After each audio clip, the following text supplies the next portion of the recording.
Knowing your chronotype will help you function better throughout the day and night. What are we talking about here? Yeah, so this is the biohack of all biohacks when it comes to sleep. I love it. So here's the thing is, I'm going to explain the concept to everybody of what is a chronotype.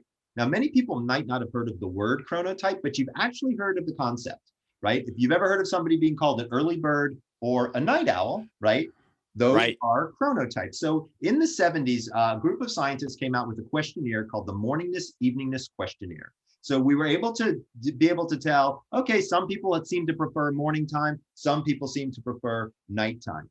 Then we moved forward about 10, 15 years and we said, wait a second, not everybody falls into these two categories. So there's got to be people in the middle. Turns out there's a ton of people in the middle. Almost 50% of the population is in the middle. Wow. So we started moving forward. And by the way, we called them early birds. Hummingbirds are the people in the middle. Night owls. Okay, that was the vernacular that we used to use.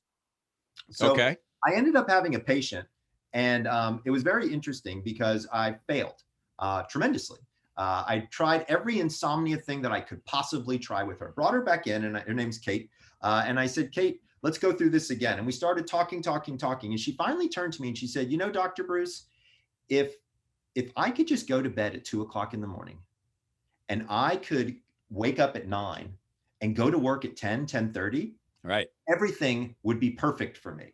And that was kind of this interesting conclusion that we came to. I said, well, why don't you do that? And she said, well, quite frankly, my husband wouldn't allow me to do that. And my boss certainly wouldn't allow me to do that. Right. She get arrested at the job I've got site. Responsibilities and children and all of these other things. And I said, oh, okay. I said, well, if I called up your boss and asked your boss to do the experiment for a week, what do you think would happen? And she said, oh, I'm getting fired at the end of the week. I was like, what? She was like, I've gotten terrible performance reviews. I'm pretty sure I'm getting let go at the end of the week. I said, well, look, at least we don't have anything to lose. Right.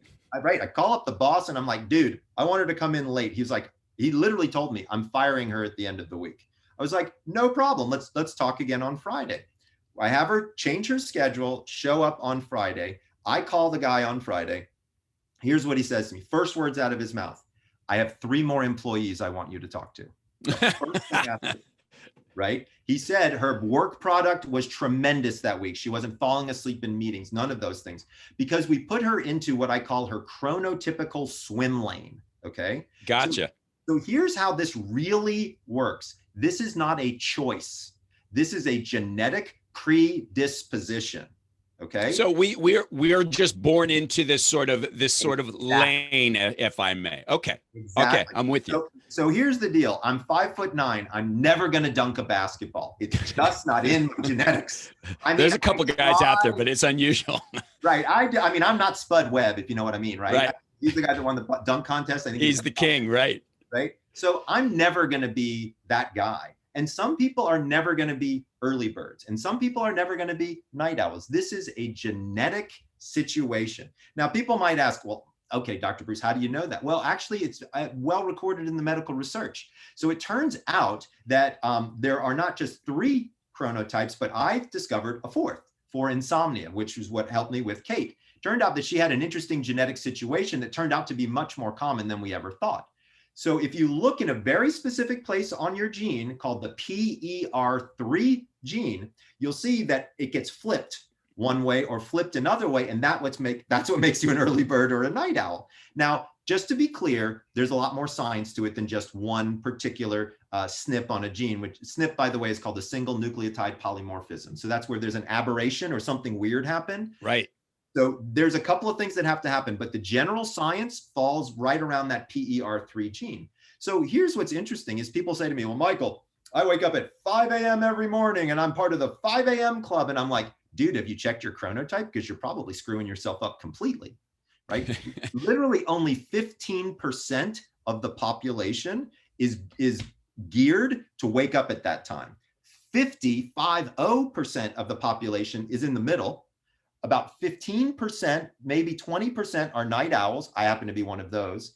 And then about 10 to 15% are insomniacs. So what I figured out I would do is I said, well, okay, birds don't work for me. I'm a mammal. So number one, I'm going to throw in insomnia in my categories, but I'm going to change the wording, because I don't like birds. I mean, not that I don't like birds, just to be clear, but I'm a mammal, right? So here's the funny part. You'll get a kick out of this. We're sitting around in the marketing meeting for the book, because it's all, I decided to bring this all out in my book called The Power of When. And we discover something very quickly. Nobody wants to be a platypus. Nobody wants to be a porcupine, right? So we had to choose animals that worked really well. I actually chose animals that hold the same circadian rhythmicity as the chronotype itself. So early birds become lions. So for folks out there who understand anything, lions kill before dawn. They wake very early. That's kind of what their modus operandi is. To let you know what a lion is, it's not just a person that happens to wake up early, although they do that. We've actually learned quite a few personality characteristics about these people. They have a tendency to make a So let me ask you a quick question, Michael. Yeah, Is it possible to sort of be like, okay, let's go back to that genomic sequence, right? That change. Is it possible to be, let's say, a lion and then evolve to a different phase or a different type, or are you just stuck like that? So what you're talking about is what we call chronolongevity. So actually everybody goes through all three of the healthy chronotypes. So when you're born as a baby, you're a lion. You go to bed early. This is what I was saying from before, right? Right? Got it. Like you were talking about when you were right. Younger, right? So when you were a young man or even a young child, a young boy, you were probably a bear. You went to bed around, in the evening time, you got up in the morning time, not a whole lot of problems. Then adolescence kicks in and you're a teenager, right? What happens then? Right. Well, all you want to do is stay up late and sleep late. That's right. Play video games, think about girls, that's right. That's what you do, right? And so then around age 18 or 20 or so, it locks and loads. And that has a tendency to be your chronotype for about 40 years. So you go until about age 55 or 60, and then a change happens again because our bodies start to lower their production of melatonin when we hit that age range. And what ends up happening is we kind of go backwards. So as an example, if you were a night owl or what I call a wolf, you might become a hummingbird or an early bird, believe it or not, because this melatonin production goes earlier and earlier in the day. So it's kind of like you're going back to the crib, if you will.